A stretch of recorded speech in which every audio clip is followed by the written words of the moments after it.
para abordar esse tema, que é um desafio, mais um desafio, né? Eu estou seguindo aqui sistematicamente as pegadas do Bruno e do Rodrigo, de enfrentar os desafios que aparecem e também entender, né, Luciana, que nós podemos contar com a contribuição dos companheiros aqui para outras abordagens que acrescentem, porque é um tema muito, muito amplo. Nós vamos hoje só começar realmente a tocar, a arranhar no assunto, tá certo? E nós vamos recorrer a esses versículos. Mas antes disso eu gostaria de falar que a Estefânia falou agora mesmo a respeito das palavras, né? E eu acho que é uma questão essencial. Teve uma ocasião que eu estava lendo o Evangelho, capítulo 8 de João, e Jesus fala lá: por que não podeis entender a minha linguagem? E ele mesmo responde: por não poderdes ouvir as minhas palavras. E aí eu fiquei injuriado com isso, né? Falei assim: eu vou entender as tuas palavras, né? Eu vou seguir as tuas palavras. E aí comecei a fazer um estudo, tentar uma compreensão mais em cima das palavras, né? Eu acho que tem sido produtivo, né? Sem descaracterizar ou sem dizer que os outros métodos de exploração, né, e de estudo do Evangelho são secundários, não. Mas a gente valorizando as palavras, eu acho que é uma forma muito interessante de fazer um contato direto, né? Um contato pessoal com o Evangelho, e sem outras técnicas, sem outros métodos que não seja esse. Ou seja, o que ele disse, e ficar refletindo sobre as palavras, no máximo ir ao dicionário, pegar o significado de uma palavra ou outra, sabe, ver quais os sentidos, né, as acepções de uma palavra. Eu acho que é um método muito interessante, tá certo? Então nós vamos recorrer hoje a esses versículos, vamos dar uma passeada por eles para ver se nos ajudam a compreender um pouco o tema. Venha o teu reino, seja feita a tua vontade, assim na terra como no céu. É um versículo clássico, faz parte da oração Pai Nosso, de alguma forma um conceito bastante difundido em qualquer ramo do cristianismo. Segundo, e disse: Abba, Pai, todas as coisas te são possíveis, afasta de mim este cálice. Não seja, porém, o que eu quero, mas o que tu queres. Também é um momento muito conhecido e muito delicado em que Jesus vai orar, chama os apóstolos, né, João, Pedro e Tiago, para acompanhá-lo, e aí eles dormem, mas alguém, mesmo sonolento, registrou o que ele estava orando. Esse processo se repetiu por 3 vezes. Tá certo? A ligação de uma coisa com a outra é porque o quero é a vontade, né? Tem a ver com a vontade. Tá certo? Quando ele diz: não seja porém o que eu quero, não seja porém a minha vontade, mas a tua. Aqui, mas Jesus disse a Pedro: põe a tua espada na bainha, não beberei eu o cálice que o Pai me deu? Vocês já localizaram, né? No momento da prisão, Pedro tira a espada e corta a orelha de um dos soldados que estavam formando ali o grupo insuflado pelos judeus para prender o Cristo. E essa resposta aqui tem a ver com o tema, e isso nós vamos ver com mais clareza agora mesmo. Os outros 2 versículos: porque eu desci do céu, não para fazer a minha vontade, mas a vontade daquele que me enviou, mostra uma questão de conexão individual, né? Mostra uma consciência da disciplina de se adequar à vontade de Deus, certo? E por último, porque em verdade vos digo que até que o céu e a terra passem, nenhum jota ou um tio jamais passará da lei sem que tudo seja cumprido. Isso aqui é o que a gente chama de corolário, né? Aquilo que encerra, que enfeixa e que dá sentido a todas aos fatores, né? Nós temos uma equação, né? E no final ela resulta nisso e mostra como é que tudo se passou em função desse conceito final. Pode desligar? Ou pausar e a gente... Isso, aí. Então, a primeira coisa, antes de a gente começar a analisar realmente, eu gostaria de que vocês fizessem um exercício mental, né, uma reflexão sobre como é que você está, como é que você se sente em relação à vontade de Deus na sua vida. Está vigorando, tem coisas pendentes que você está aguardando que Deus administre, né? Que Deus intervenha.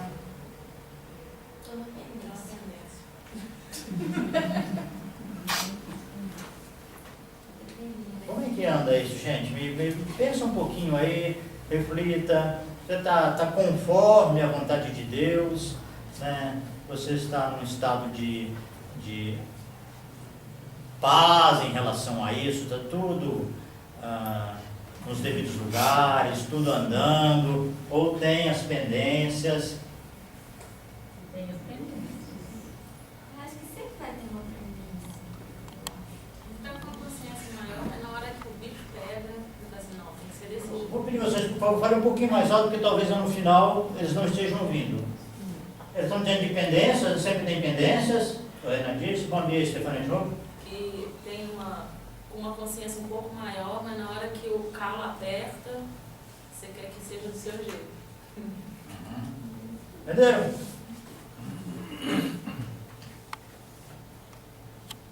Quem mais quer dar uma contribuição a respeito dessa questão da vontade de Deus na sua própria vida, na sua compreensão desse tema? Não só na compreensão, especialmente na sua vida. Está tudo certo?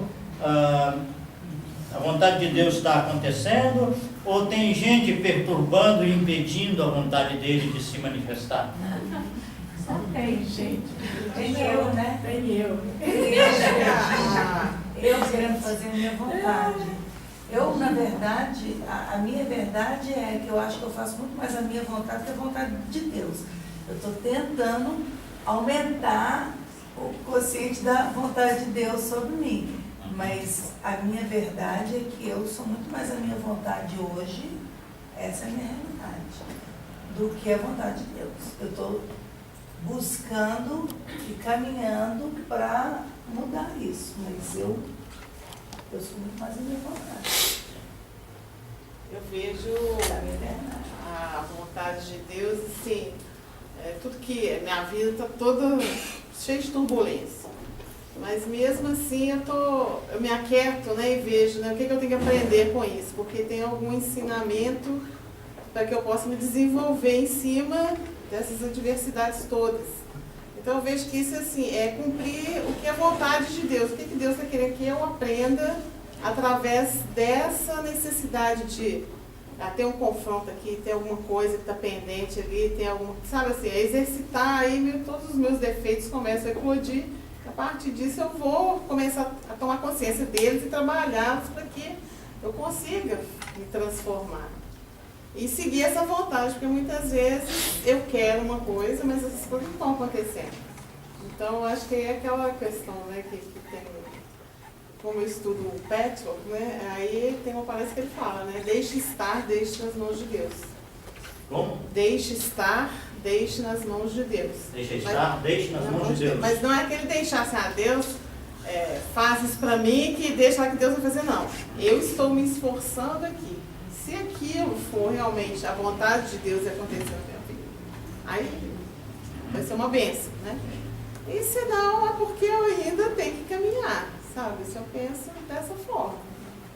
Porque a vontade de Deus implica numa aceitação, assim, numa entrega. A vontade de Deus implica numa entrega, também numa confiança, né? E aí eu que proponho isso. Não, vou entregar. Daí é 2 minutos é pouco, né? Um pouquinho mais. Quando eu vejo, eu estou carregando o peso todo. Já estou fazendo a minha. Tá ouvindo? Uhum. Aí no fundo, tá ouvindo? Vamos. Não?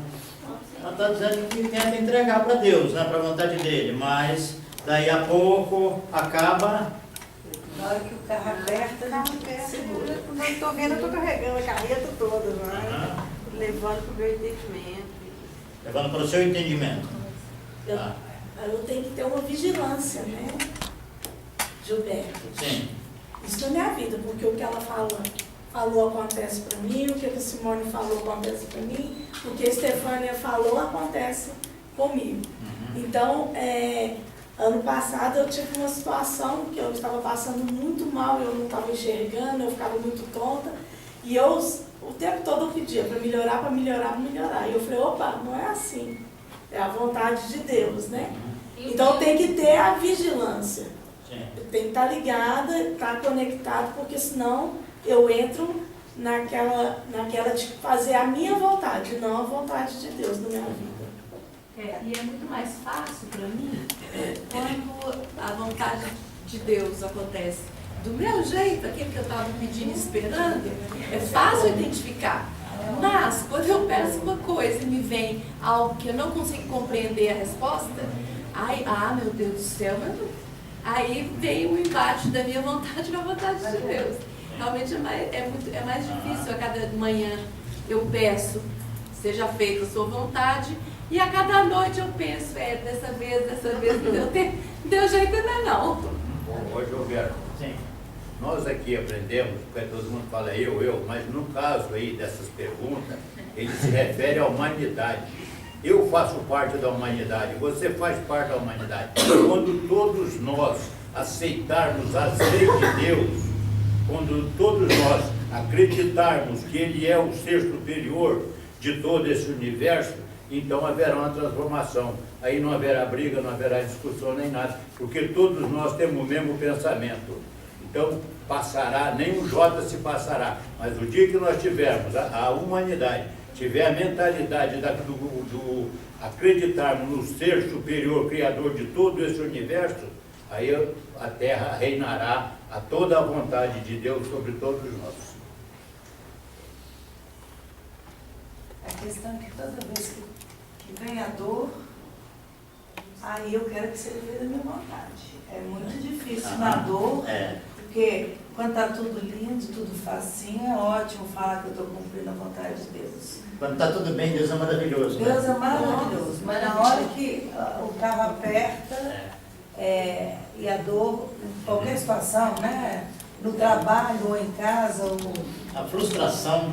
aí eu esqueço de Deus e eu quero a minha vontade, meu ego fica, coitada de mim. Vira menino pequeno. De qualquer Uma das coisas mais comuns que a gente faz quando vem a frustração, a adversidade, conforme vocês já disseram, é a gente procurar o culpado. E o culpado é o outro. O culpado é geralmente o outro. Embora algumas pessoas também se culpem, né, excessivamente e às vezes de uma forma muito pesada para si próprio. Né? Mas eu acho que fica claro, me parece, pelas colocações, que nós temos um conflito com essa vontade. A gente quer aceitar, né, ora de manhã, né, mas quando chega a noite, vai fazer um balanço e a gente vai perceber que teve muitos momentos de conflito, de desconformidade com essa vontade superior. Né? E essa vontade superior, apesar de que ela é coletiva, um dos princípios dela é da individualidade. Né? E de princípios que são antagônicos entre si. E são todos princípios verdadeiros, espirituais e eternos. Né? É fácil dar poucos exemplos em relação a isso. Por exemplo, o amor e a liberdade. Quando você ama, você, de alguma forma, está disposto a abrir um pouco da sua liberdade. Né? Quando você perdoa, você acredita que com isso você pode chegar até digamos, reduzir a culpa, reduzir a responsabilidade que alguém tem em relação a algum desacerto. E se for muito eficaz esse processo, é como se você anulasse a justiça. Né? Então nós temos muito antagonismo muito interessante e que tem um pouco a ver com o tema que estava sendo explorado aqui antes, é a tentativa de organização do conhecimento, de organização das instituições, de organização das coisas. Como eu tenho uma experiência de trabalho também no meio acadêmico, percebo isso claramente. A gente tende a formalizar. Né? Aqui, como é que vai ser que vai funcionar isso aqui? Vai funcionar desse jeito, desse e daquele. E daí? Significa que nós engessamos, porque quando vem alguém com um pensamento diferente, então a organização ela tem uma relação antagônica, uma relação dialética com a criatividade. O criativo, ele está ansioso por propor uma nova compreensão, um novo projeto, uma nova maneira de organizar as coisas, e ele vai enfrentar uma resistência muito grande, porque uma boa parte quer que aquilo que já é tradicional continue prevalecendo. Tá certo? Que são princípios que fazem parte da organização divina. Tá certo? Por isso que nós temos essa dificuldade de conciliar, né, com o nosso adversário. Tá certo? Mas a ideia de que a vontade de Deus deve ser feita, ela aparece no primeiro versículo, né, que nós colocamos aqui. Seja feita a tua vontade, assim na terra como no céu. Mas uma coisa muito interessante é que essa oração, o Pai Nosso, ele começa com o verbo no presente. Pai Nosso que estás nos céus. Que céu é esse?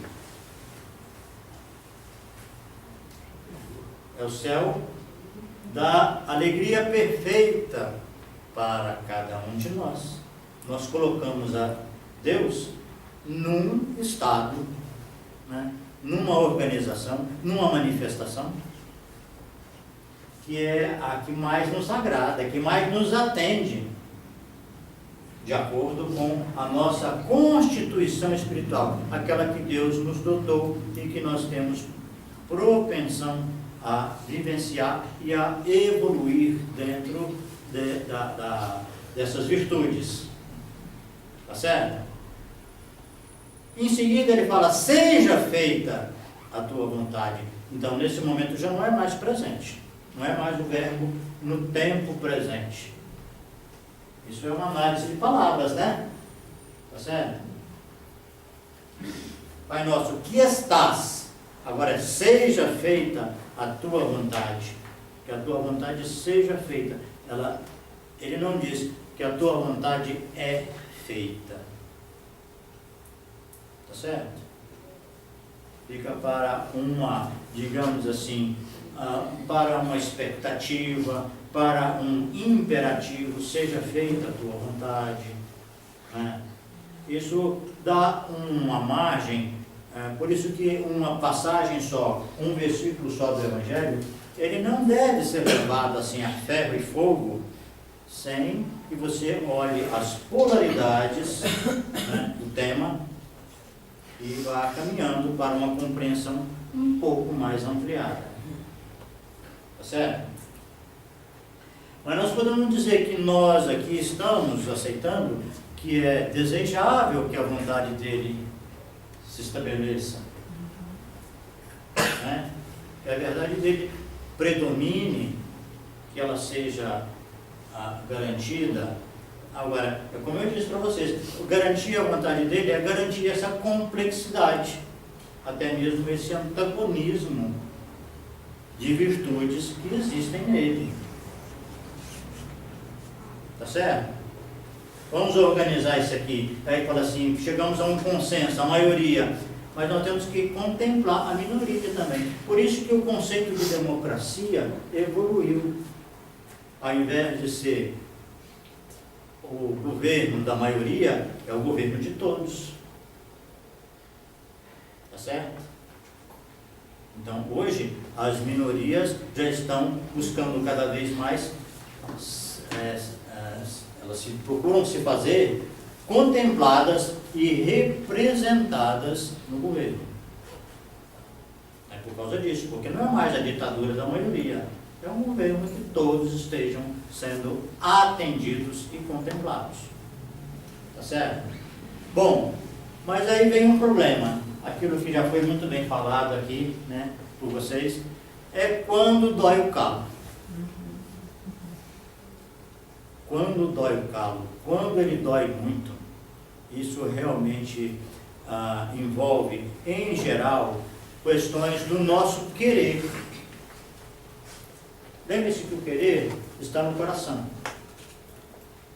Quando envolve alguma coisa da nossa vontade e do nosso afeto. Porque nós sabemos que nada nos faz sofrer mais do que o amor. A gente pode sofrer por muita coisa, por acontecimentos, por morte, por perdas, etc. Mas as frustrações afetivas, elas têm muitas vezes o poder de nos abalar, de nos afetar profundamente. E nessas horas, ou de frustração afetiva, ou frustração na realização pessoal, né, é uma hora de muito tormento, de muita aflição. E isso é uma parte que eu diria para vocês, encantadora no Evangelho. Eu acho que é de uma humanidade singularíssima quando ele fala com Deus que ele não quer sofrer. Ele pede para passar o cálice. Ele está completamente mergulhado na experiência humana. Porque, veja bem, se você estiver muito impregnado, muito imbuído da ideia de que você vai aceitar tudo como vontade de Deus, você tem alguns riscos de se tornar indiferente. Porque tudo é vontade de Deus, então pode acontecer o que for, que eu não vou me afetar, eu vou ficar numa boa. Certo? Antigamente na Grécia tinha um movimento filosófico, o movimento do estoicismo, que é exatamente isso. Eu conheço muito pouco, né? Aí alguém pode até falar um pouco mais, mas em resumo, pelo menos no meu conhecimento, é aquele movimento que as pessoas acreditavam que era possível você lidar com o sofrimento sem sofrer. Tá certo? Você neutralizar e suportar sem grande ou sem prejuízo nenhum. É o estoico. Tá certo?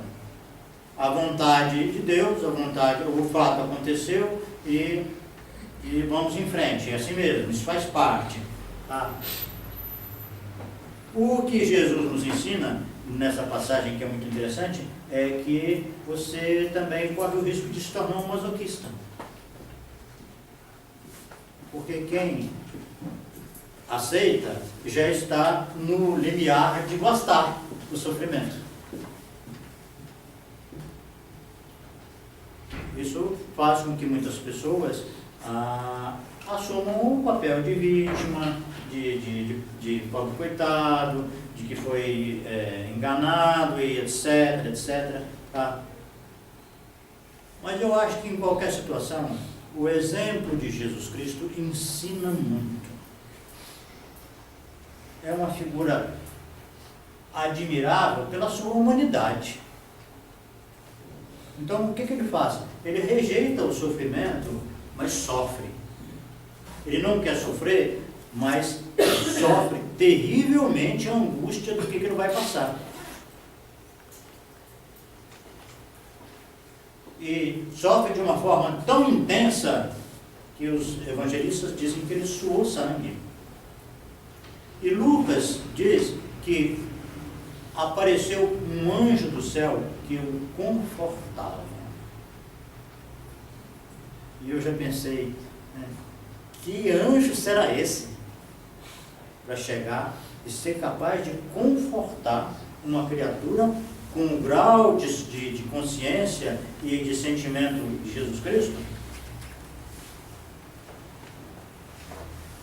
Então, eu acho que é muito interessante a gente ver.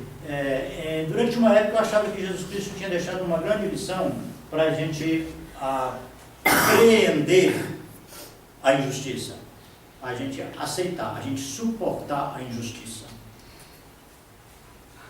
Mas suportar essa injustiça, passar por uma coisa que você tem uma clareza que você não fez por onde sofrer aquilo, você não buscou, você não deu margem, e mesmo assim aquilo está cravado no seu destino, não dá para você empurrar para o vizinho,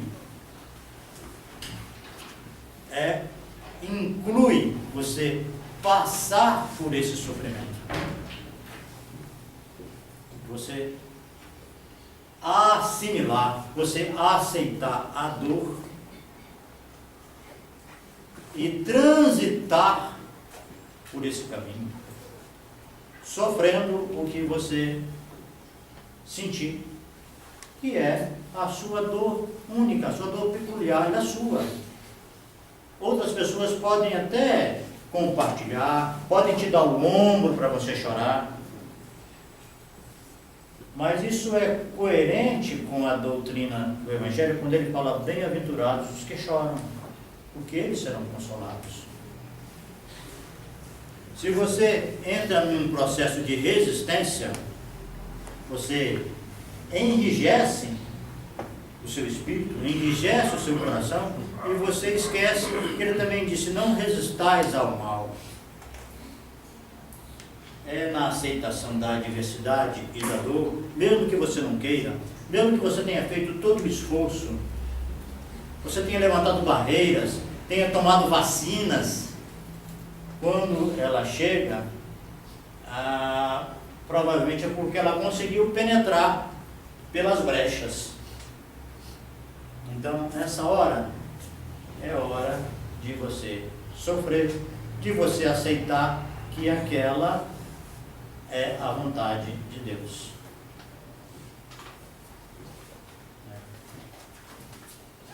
Por isso que, passando por toda aquela experiência do Calvário,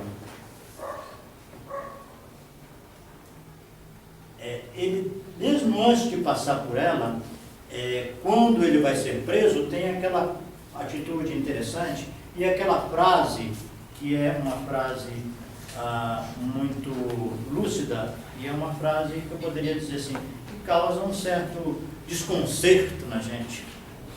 Quando ele fala: Pedro, embainha a tua espada, não beberei eu o cálice que o Pai me deu?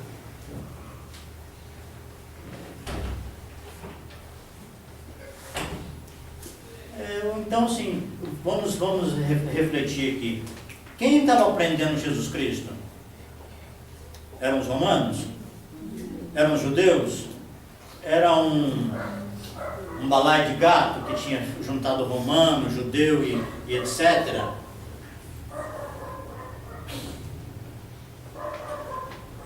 Podia até ser, mas no pensamento, na cabeça de Jesus,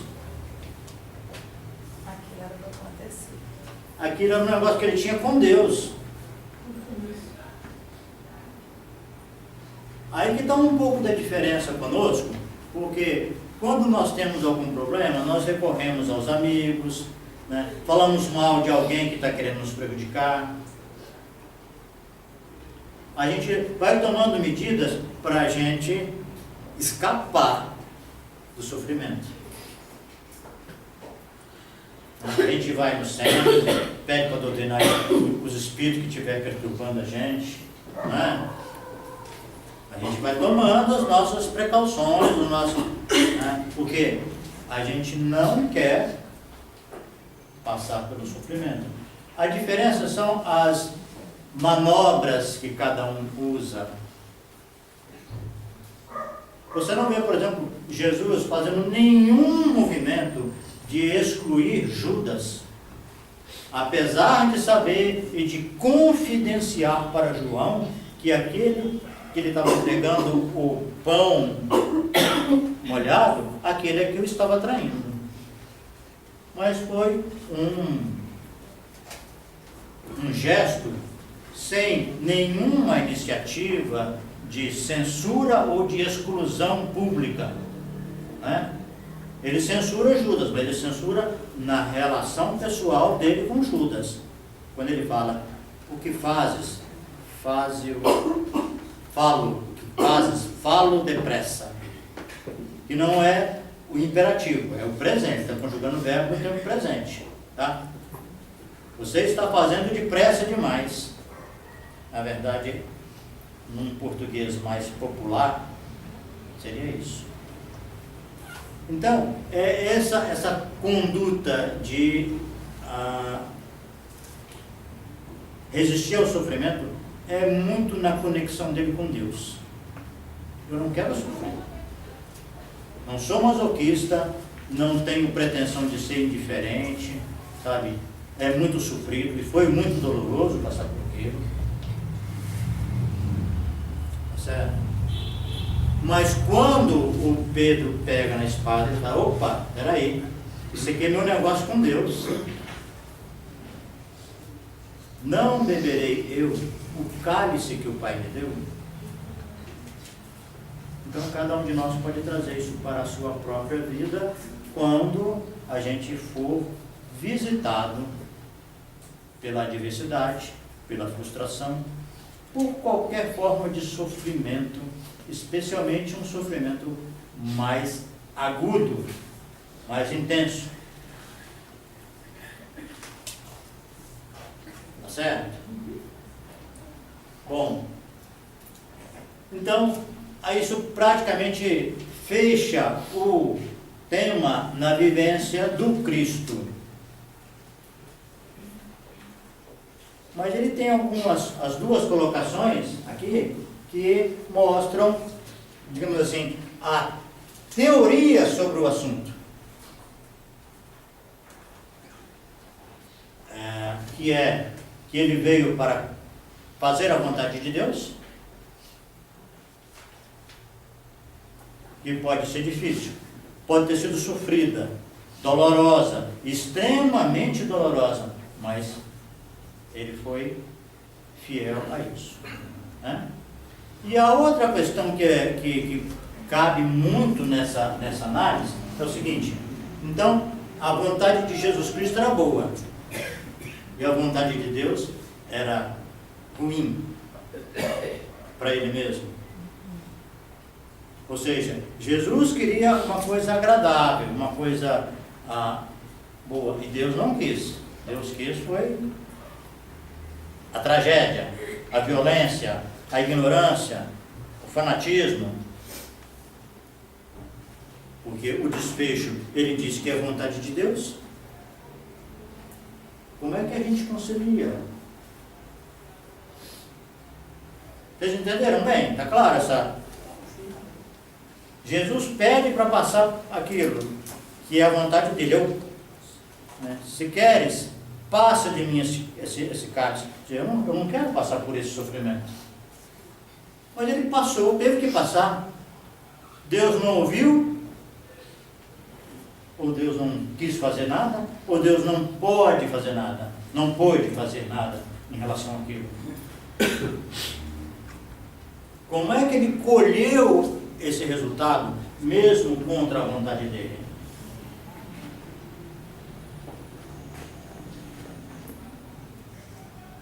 Como é que nós colhemos na vida as nossas dores? E muitas vezes nós nos empenhamos tanto pelo contrário, fizemos esforço, trabalhamos, lutamos, buscamos a compreensão, o entendimento, buscamos a paz no trabalho e na família, e muitas vezes somos visitados por dores terríveis.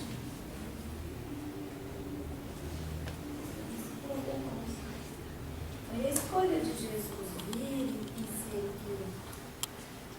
que semear a palavra e tudo mais.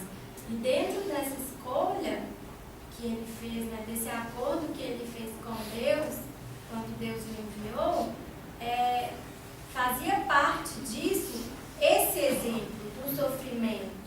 Porque na Bíblia, lá nos evangelhos mesmo, fala que, a gente já discutiu isso aqui algumas vezes, que a gente aprende é pela dor. E que Jesus tinha que dar o exemplo da dor e do sofrimento. Mesmo que em determinado momento ele falasse que não era a vontade dele, mas era a vontade de Deus. Ele escolheu isso para exemplificar a palavra dele. Entenderam aí? Ô Gilberto, Pois não. ele quando veio, ele veio com um plano de Deus. Por isso ele veio aqui para salvar a humanidade que estava em decadência naquela época. Estava falida. Então ele trouxe um plano. E esse plano ele fala várias vezes. Deixa que se cumpra a profecia. Nessa hora de Pedro. Não faça para que se cumpra a profecia. Depois ele fala várias vezes isso aí. E aí depois ele ressuscitou para provar a determinadas pessoas que não acreditavam ainda nele. Aí ele ressuscitou. E nós, quando vemos, nós temos um plano. Só que nós falhamos, aí nós reencarnamos até que siga esse plano, que seja feita totalmente a vontade de Deus. É isso que eu estou chegando na sua explicação. Ele veio e ressuscitou para mostrar aos incrédulos que ele estava vivo, que ele refez na morte, ele venceu a morte. E nós trazemos um plano e não cumprimos. Aí nós voltamos, reencarnamos até que esse plano seja cumprido. O que é o plano? É a vontade de Deus que nos mandou de lá para cá para cumprir isso aqui. Isso é que eu estou... Tá bem, eu acho que a sua colocação junto com a da Lorena se complementam, né? Sabe? Mas me deixa ainda com uma inquietação, um questionamento, que é o seguinte: para mim não dá muita liga, sabe? Que alguém venha com um plano e aqui no auge do confronto com as pessoas, com a população, ele pede para não acontecer, pede para passar sem sofrimento, sem aquele grande sofrimento que ele já vislumbra, que ele sabia e que ele falou várias vezes que ia acontecer, né? Que ele ia ser preso, ia ser açoitado, ia ser morto. E ele sabia que não ia ser assim uma morte higiênica, né? Uma morte, vai para a câmara de gás, vai tomar uma injeção, né? Sabe? Não, ia ser pancadaria grossa. Ele sabia disso, né? Ia ser muita humilhação. Bom, eu tenho procurado conciliar isso no meu entendimento como sendo realmente esse lado do mergulho dele na sua condição humana, na nossa condição humana, de uma expressão saudável, muito saudável, que nós não devemos aceitar passivamente o sofrimento, mas em certos casos não temos outra alternativa senão acolher esse sofrimento. Eu digo assim, se Jesus não quisesse mesmo, ele tinha escolha, né? Ele podia colocar uma plaquinha lá na casa do Pedro, dizendo aqui só se faz cura de terça a domingo, né? Aliás, de domingo a sexta, sábado não. Sábado é dia consagrado ao Senhor. Ele já resolvia 90% dos problemas. Não é? E se ele tivesse casado com Madalena? Olha que felicidade. Olha que maravilha. Constituir uma família, ter filhos.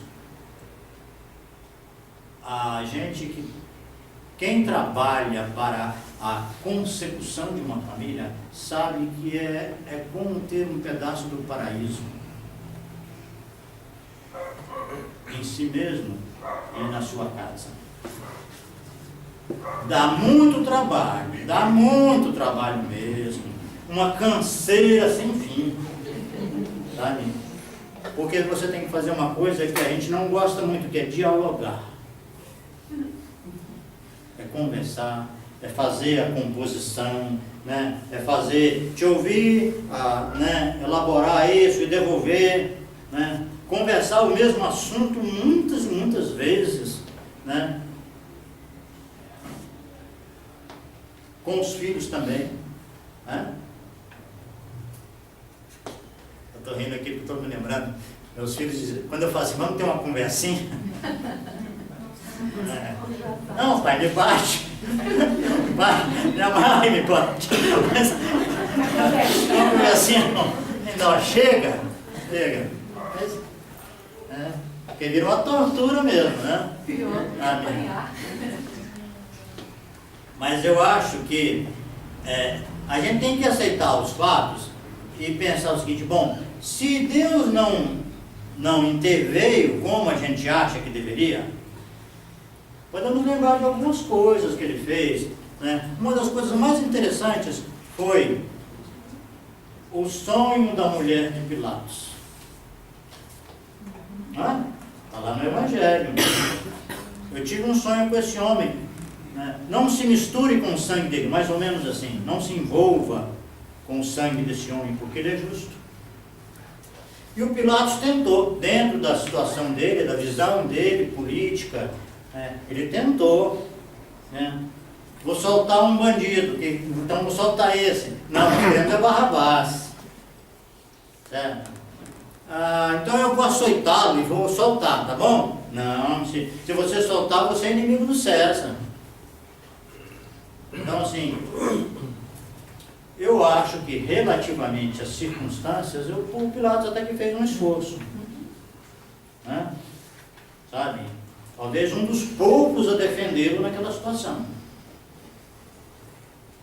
Bom, outras coisas aí na literatura espírita tem, né? No livro Há 2000 anos, né? Chico Xavier e Emmanuel falam lá daquela mulher, do senador Publio Lentulus, que foi pedir lá, né? A Pilatos para que ele não levasse adiante a condenação de Jesus. Teve algumas coisas assim, né? Mas uma coisa que Deus não pode fazer é infringir a própria lei. Uma vez que ele criou a lei para todos, ele é o principal exemplo. Se ele infringir a lei, ele abre um precedente para qualquer um reivindicar. Não, a jurisprudência é que o senhor mesmo abriu mão, né? Não, senhor. Não tem essa jurisprudência. Deus criou a lei e ele é o principal exemplo de como viver dentro dessa lei. E aí vem o que a Lorena disse, Jesus fez as escolhas. As escolhas que ele fez são muito sensatas para o grau de evolução dele e para a liberdade. Um princípio fundamental no Evangelho é a liberdade, que merece uma conversa só para isso. Mas a liberdade de Jesus não compatibiliza com abrir mão de valores por conta das convenções sociais. Ele não ia deixar de fazer o que ele tinha para fazer, porque as tradições diziam que tal coisa assim, né, não se deveria fazer. Então ele fala assim, eu não vou curar esse homem aqui porque é sábado, mas se cair o seu jumento lá, né, no fosso, no abismo, você não vai lá tirá-lo? E esse aqui é um homem, por que eu não vou tirar ele no sábado? Ou seja, ele vai argumentando e não deixa de fazer o que ele acha, o que a consciência diz que ele deve fazer. Em geral, quando a gente não ouve a consciência por algum motivo fútil, a gente fez um péssimo negócio.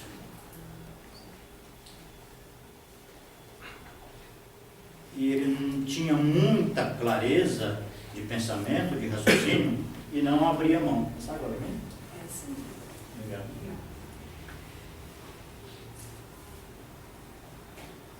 Esse é talvez o motivo mais importante, pelo menos eu considero, o motivo mais importante pelo qual ele não abriu mão das suas ideias e da sua conduta.